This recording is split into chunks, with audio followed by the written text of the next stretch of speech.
Continueremo a due, restano due grandi interlocutori nel campo, che sono ovviamente il Veneto e la Lombardia, con le due città di Milano e Cortina, la grande visibilità internazionale di Milano e ovviamente il hub degli sport invernali più grande d'Europa, che è Cortina.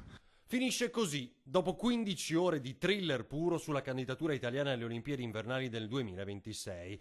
Lo slalom tra le dichiarazioni del tardo pomeriggio di ieri spingono il tridente Milano, Torino e Cortina in bilico sul pendio della visibilità pretesa da Milano e lo scontro con i 5 Stelle.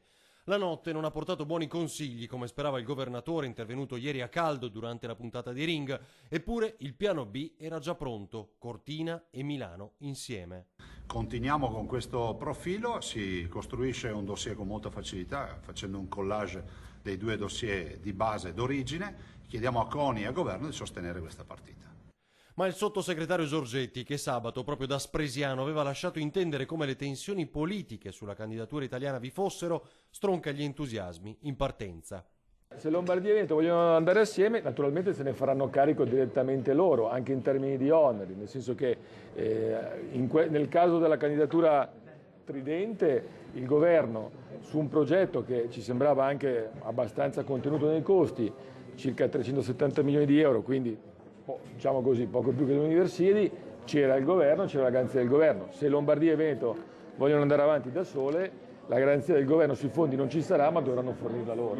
Insomma, se le facciano e se le paghino, una dichiarazione che gela i concorrenti che domani a Losanna qualcosa devono presentare. Ce la caveremo con le nostre risorse, dice il presidente lombardo Fontana. Il sindaco di Milano appoggia il progetto di Zaia e la Lombardia.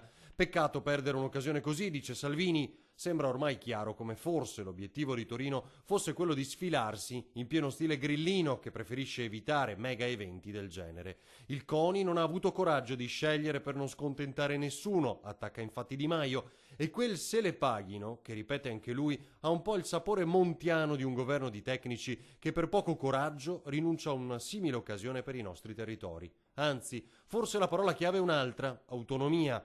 Veneto e Lombardia la vogliono e allora si paghino anche le Olimpiadi. Ora ogni dubbio diventa legittimo. Chi la vuole veramente?